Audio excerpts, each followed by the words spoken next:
You know how sometimes a setback in life can ignite an even bigger dream? Well, meet Guillermo Söhnlein, the co-founder of Oceangate. After facing a heart-wrenching tragedy with the Titanic submersible project, he's not backing down. In fact, he's setting his sights even higher, literally. Imagine turning your gaze from the ocean floor to the clouds of Venice. Sounds like a sci-fi flick, right? But for Söhnlein, it's a tangible vision. If Venice were a desert, it would be one of those merciless ones where the sun melts your shoes and the air feels like poison. Yep, it's a harsh place. But he believes that the future could have use calling it home, 1,000 hours of use to be exact. Think of it as transforming the ultimate fixer-upper into a celestial neighborhood. Now, moving to Venus isn't as simple as booking a one-way ticket on Space Y. There are a zillion details to hammer out, like how to keep everyone alive in an atmosphere that's pretty much out to get you. Imagine being an event planner, but the venue is an inhospitable planet and your guests' lives are at stake. No pressure. Many would put their dreams on hold after a tragedy like the Titanic submersible project, but not Söhnlein. To him, every stumble is a stepping stone on the path to innovation. This isn't a reckless throw caution to the wind approach. It's about learning and evolving. Söhnlein's audacity speaks to a universal thrill of exploring the unknown. We are talking about the same raw energy that led humans to discover new continents, dive into the depths of the ocean, and aim for the stars. Guillermo Söhnlein is not a solo player in this high-stakes game of reaching for the heavens. He's surrounded by a team of visionaries, all equally committed to carving out a slice of Venus for humanity. Picture a group of die-hard space enthusiasts, engineers, and business people huddled around a table, dreaming the impossible. That's Humans to Venus for you.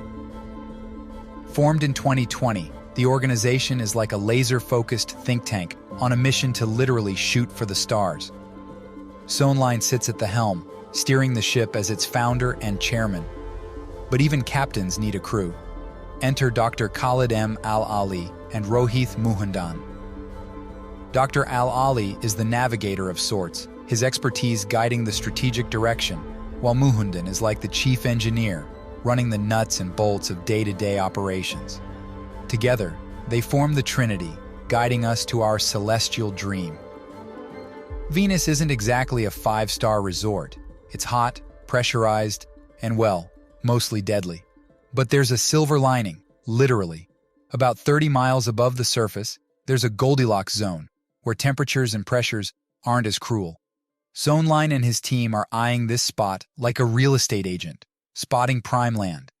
As audacious as the idea is, it's not just for dreamers with their heads in the clouds, it's a magnet for the scientific community, potential investors, and anyone who ever stared at the night sky and thought, what if?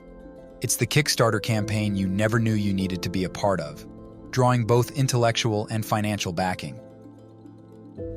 You wouldn't pack up and move to a deserted island without first checking if there's fresh water, right? Similarly, Humans of Venus isn't jumping the gun. They're all about responsible exploration. Risk analysis and safety protocols are their ABCs. It's not about rushing in, it's about being prepared. Here's the kicker. Living on Venus could be the stepping stone to becoming a multi-planetary species. If we can make it there, who's to say where else we could go? It's like practicing on a local stage before taking your act to Broadway, except Broadway is the entire universe. Gravity. The website highlights that the gravity on Venus is nearly identical to Earth's gravity.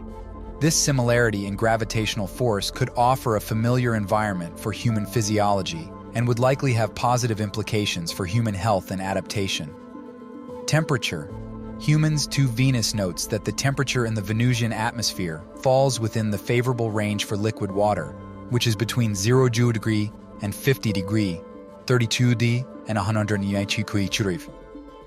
This suggests that there are regions in the upper atmosphere of Venus where the temperatures are more moderate and potentially more conducive to human habitation than the harsh surface conditions. Radiation protection. According to the website, the level of radiation protection on Venus is comparable to Earth. This is significant, as radiation exposure can be a crucial consideration in space exploration and habitation.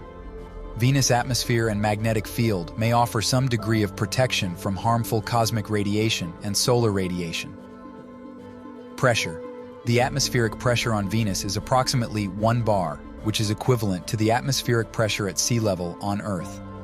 This similarity in pressure further supports the notion that certain regions in Venus's upper atmosphere might be more accommodating to human life. However, the website also acknowledges some downsides of Venus's atmosphere. Atmospheric composition. The Venusian atmosphere is primarily composed of carbon dioxide, making up about 96% of the atmosphere. High levels of carbon dioxide are not suitable for human respiration, so adequate life support systems would be crucial for any habitation efforts. Sulfuric acid clouds. Venus is known for its thick clouds of sulfuric acid, which could pose a significant challenge for human habitation. These corrosive clouds are not conducive to human health or the operation of equipment and structures. According to information from the company's website, Oceangate has suspended both its exploration and commercial operations.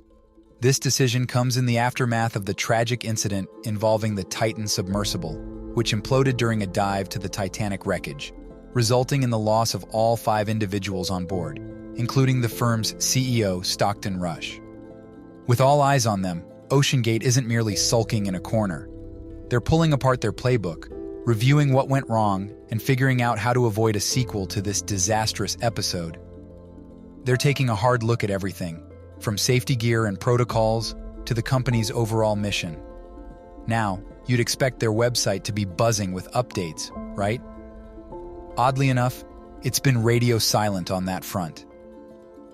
In a world that craves instant updates, like constantly refreshing your Twitter feed, this lack of information can trigger public skepticism.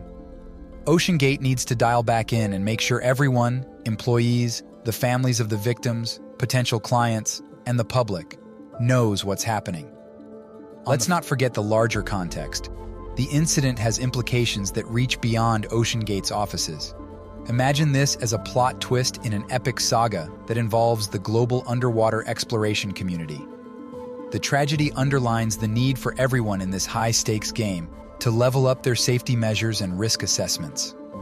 The 5 individuals who lost their lives, CEO Stockton Rush, Hamish Harding, Paul-Henri Nargeolet, Shahzada Dawood, and Suleiman Dawood, aren't just characters in this unfolding drama. They were real people with families, aspirations, and a shared passion for unlocking the ocean's mysteries. Their loss is a gut punch to not just their immediate circles, but also to those who dare to dream about exploring the unknown. Now, we want to know what you think. Could a human neighborhood in the Venusian sky be the next big thing? Or is it a fantasy better left for the movies? Hit the comment section and share your thoughts. If you love delving into this mind-bending prospect, give this article a thumbs up and don't forget to subscribe for more awe-inspiring stories.